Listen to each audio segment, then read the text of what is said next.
सबको सत श्री निष्कलंक वंदे मातरम, भारत माता की जय। आज एक विषय साथियों द्वारा प्रेषित किया गया, जिस विषय पर विचार रखने को कहा गया, तो सोचा आपके साथ कुछ विचार साझा किए जाएं। इतिहास से जुड़ी हुई कुछ एक ऐसी चीज़ें हैं जिनको तोड़ मरोड़ के और गलत तरीके से पेश किया गया। अब तक के ज्ञात इतिहास में ये हमें बताया गया कि सती प्रथा, बाल विवाह और घूंघट जैसी प्रथाएं ये सनातन संस्कृति की कुप्रथा बताई गई, और इसको कुप्रथा बताकर आज तक हमारे स्कूलों में पाठ्यक्रमों में इसको सनातन धर्म की कुप्रथा बताकर इसको बच्चों को पढ़ाया जा रहा है और हमारे इतिहास को दूषित किया जा रहा है। जबकि इसका अगर हम इतिहास का थोड़ा सा अवलोकन करें तो 500 वर्ष से पहले का इतिहास अगर उठाकर देख लें आप, या 700 वर्ष, 1000 वर्ष से पहले का इतिहास भारतवर्ष का उठा के देखें, हमारा पौराणिक जो काल है उसको उठाकर देखें, वैदिक काल को उठाकर देखें, तो कहीं भी हमारे इतिहास में सती प्रथा का, बाल विवाह या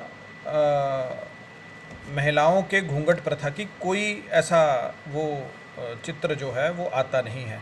हमारी महिलाएं तो बड़ी स्वावलंबी थीं।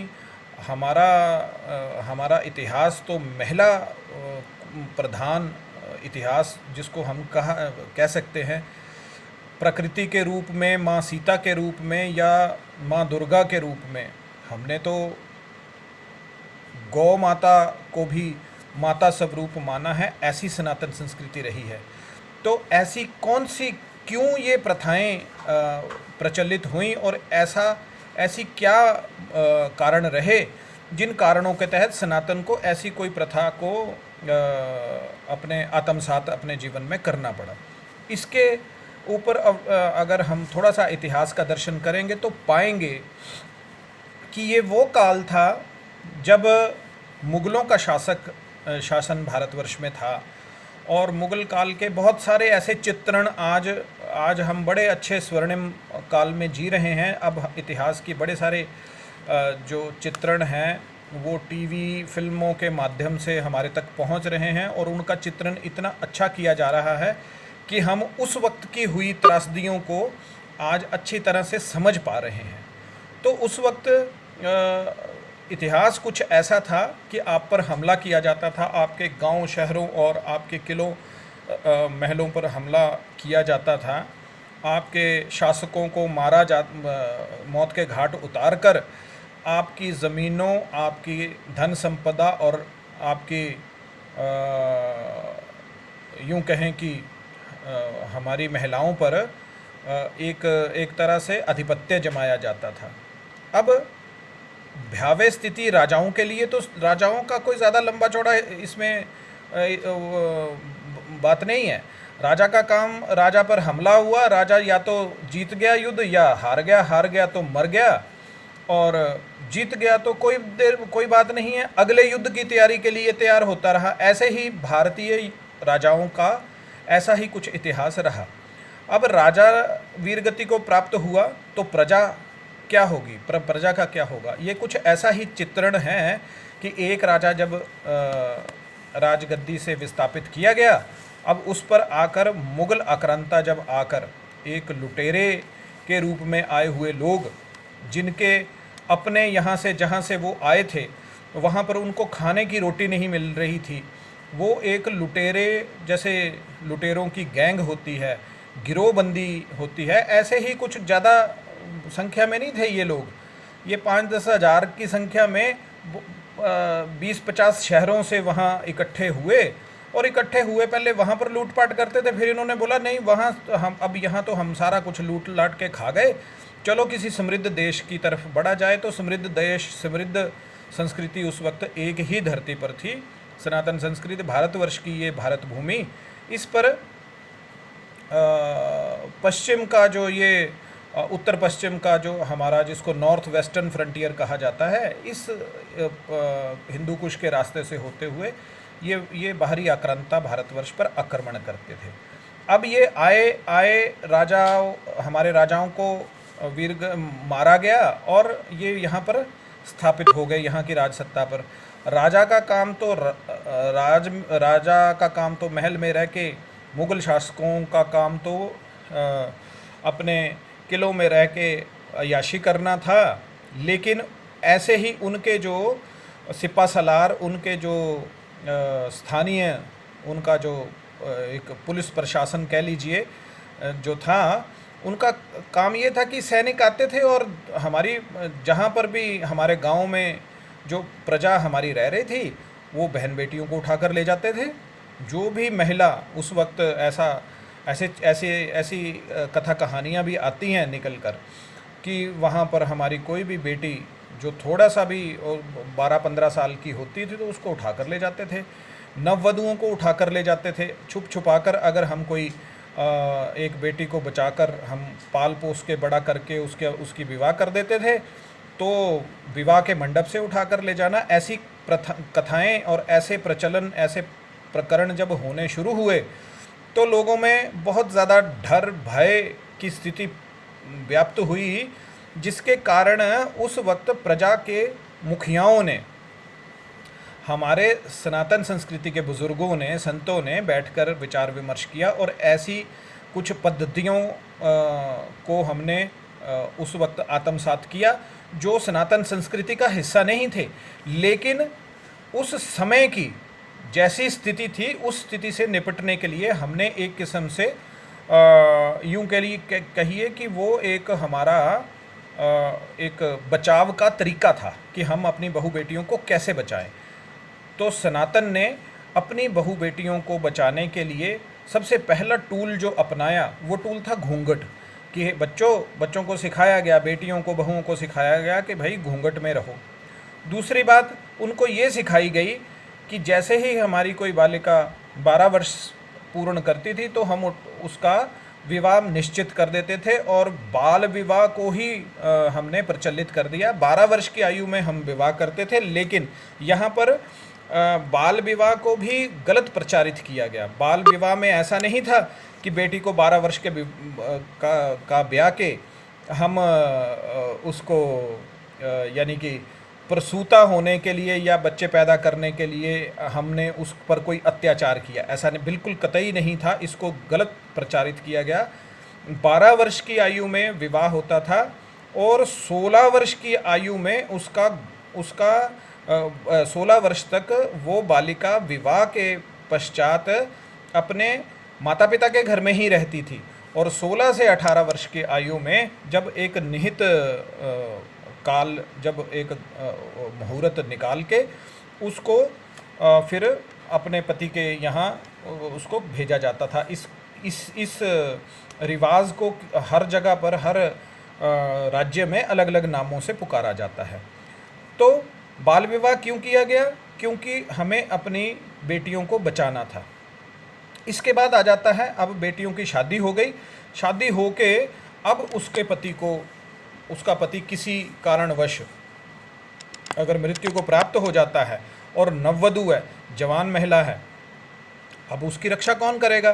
क्योंकि पिता ने अपनी बेटी का हाथ जब दूसरे उसके पति को उसको सौंप दिया तो भाई पिता ने सोचा कि मैंने अपनी जिम्मेदारी अब इसके पति को दे दी है।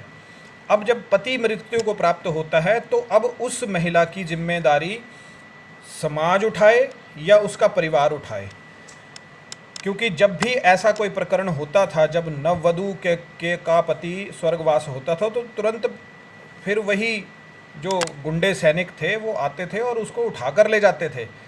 तो इस चीज़ से बचने के लिए महिलाओं ने, ये भी समाज का निर्णय नहीं था, महिलाओं ने स्वयं निश्चित किया कि मेरी दुर्गति होने से बेहतर है कि हम अपने पति की चिता के साथ ही सती होना पसंद करेंगी। ये निर्णय किसी ब्राह्मण ने नहीं बनाया, किसी वहाँ पर उस वक्त के किसी पुरोहित ने या उस वक्त के किसी धर्मगुरु ने ये नियम बनाकर प्रजा पर थोपा नहीं। ये महिलाओं का स्वयं अपना निर्णय था कि किसी मुगल सैनिक या किसी आक्रांता के यहाँ अपनी अस्मिता को गंवाने से बेहतर है कि हमें अपने पति की चिता के साथ ही हम स्वाहा हो जाएं। तो अपने स्व को इससे बेहतर है कि हमारी इज्जत, हमारे स्वाभिमान को कोई और दूषित करे, उससे बेहतर है कि हम अपनी पति की चिता के साथ ही अपने आप को स्वाहा कर दें। तो यही प्रकरण था। अब ऐसे और बहुत सारी कथाएं कहानियां आपको सुनने को मिल जाएंगी, लेकिन ये कतई भी सनातन की इसको कुप्रथा के रूप में ना समझा जाए, क्योंकि सनातन ने जब ये प्रथा अडॉप्ट की, इस प्रथा को हमने आत्मसात अपने जीवन शैलियों में किया, तब जैसा वातावरण था वैसा हमने उसको अडॉप्ट कर लिया। लेकिन जैसे ही मुस्लिम आक्रांताओं का काल ख़त्म होता है, उसके बाद अंग्रेज़ आते हैं। अंग्रेज़ों के काल में आते आते जब तक ये 1900 और 20वीं शताब्दी का जो काल आता है, जब हमें लगता है कि अब हमारी बहू बेटियां थोड़ा सा एक अच्छा वातावरण है, जो बुरा वातावरण था, वो काल जब बीत जाता है, तो जब सनातन को लगा कि अब इस प्रथा की ज़रूरत नहीं है, हमने सती प्रथा का सबसे पहले त्याग किया, हमने आहिस्ता आहिस्ता बाल विवाह का त्याग किया, हमने आहिस्ता आहिस्ता अब घूंघट प्रथा का भी त्याग करके हमारी बेटियां आज रॉकेट उड़ा रही हैं, हमारी बेटियां आज हवाई जहाज़ उड़ा रही हैं, हमारी बेटियां आज सेनाओं की टुकड़ियों में शामिल हो रही हैं। तो ऐसा कतई इस इतिहास को ना प्रेषित किया जाए कि ये कोई सनातन की कुरीति थी, क्योंकि सनातन संपूर्ण एक धर्म है और इसमें कभी कोई कुरीति ना व्याप्त हो सकती है, ना हुई है, ना हो सकती है, ना कभी भविष्य में होगी। ये छोटी छोटी चीज़ें हैं जो समय के साथ परिस्थितियों के अनुसार हमने अडॉप्ट की, और जब हमें लगा कि अब इसकी ज़रूरत नहीं है, हमने उसका त्याग करके परिवर्तन को अपनाया है, क्योंकि हमारा नियम ही है कि परिवर्तन को हम अपने जीवन का नियम मानते हैं। तो जैसा समय और परिस्थिति के अनुरूप हमेशा सनातन ने अपने आप को ढाला है। तो इस बात को सभी को ग्रहण करना चाहिए, और निवेदन हमारा सर्व सनातन समाज और ख़ासकर आज के जितने भी ये पाठ्यक्रम को संचालित करने वाले, देखो ले दे के मैं जब नेताओं को और मंत्रियों को कह देता हूँ तो फिर कुछ लोगों को बुरा लगता है कि मैं किसी को मुझे कहना नहीं चाहिए। मैं किसको कहूँ भाई? हमें दर्द है कि पाठ्यक्रमों में ये आज अगर हम अपने स्वर्णिम काल में जी रहे हैं, आज मैं समझता हूँ कि समस्त सनातन संस्कृति अपने स्वर्णिम समय में है। आज अगर हम बदलाव ना कर पाए तो फिर इतनी बड़े बदलाव की हम खुशी मनाएं भी कैसे? आज समय है, समय रहते सरकारों को जागना चाहिए। नए पाठ्यक्रमों के लिए नए स्कॉलर्स को आप इनवाइट करिए। आप ऐसी जो पुस्तकें हैं जहां पर ऐसा दूषित इतिहास पढ़ाया जा रहा है, उसका पुनर्लेखन का कार्य क्यों नहीं शुरू करती है सरकारें? आप आमंत्रित करिए, आप धर्म और इतिहास के जानकारों को आमंत्रित करिए। कल को आप इन्हीं बातों के फिर पीएचडी कोर्स कल को कभी करा रहे हो, तो उससे बेहतर है आज ही ये परामर्श स्वीकार करके इस पर कार्य कर लिया जाए तो बहुत अच्छा है। बहुत सनातन के लिए ये बहुत ही उच्चतम सनातन के लिए कार्य होगा समस्त। तो प्रधानमंत्री जी को भी मेरा बड़ा आग्रहपूर्ण निवेदन है कि ये जो पाठ्यक्रम को मुझे ज़्यादा समझ नहीं है इसकी, कि जो स्कूल और इसके पाठ्यक्रम हैं इसमें जो इतिहास की जो कथाएं और जो चैप्टर हम जोड़ देते हैं, ये किस मंत्रालय के अधीन आता है और ये कैसे निर्धारित होता है। हम ज़रूर जानना चाहेंगे कि कौन निर्धारित कर रहा है इस इतिहास को। भारतवर्ष के किसी भी इतिहास को अगर बताया जा रहा है तो ये किसने तय किया कि ऐसा कोई इतिहास लिखा जाना चाहिए। और अगर गलत समय का इतिहास, अगर अंग्रेज़ों के समय का लिखा हुआ इतिहास, अंग्रेज़ों द्वारा लिखा हुआ इतिहास अगर आज हमारे बच्चों को पढ़ाया जा रहा है तो हमारे बच्चे भी सोचेंगे कि पता नहीं हमारे माता पिता, हमारे जो बुज़ुर्ग रहे हैं, उन्होंने ऐसी बुरे कर्म किए होंगे। उसको बुरे कर्मों के तरह अगर सती प्रथा, बाल विवाह और घूंघट प्रथा को आप प्रचारित करोगे तो हमारे बच्चों को सही शिक्षा मिलेगी कैसे? तो सही शिक्षा का जो स्रोत है स्कूली शिक्षा में, ये जो विभिन्न परिवर्तन हैं ये ज़रूर होने चाहिए, ऐसा हमारा निवेदन है। हमारी बात आपको अच्छी लगी होगी। इस बात को प्रचारित करने के लिए हमारा थोड़ा सा सहयोग करें। इस वीडियो को ज़्यादा से ज़्यादा शेयर करें और ज़्यादा से ज़्यादा प्रचारित करके सनातन के इस कार्य में आप भी योगदान दें। धन्यवाद। जय हिंद।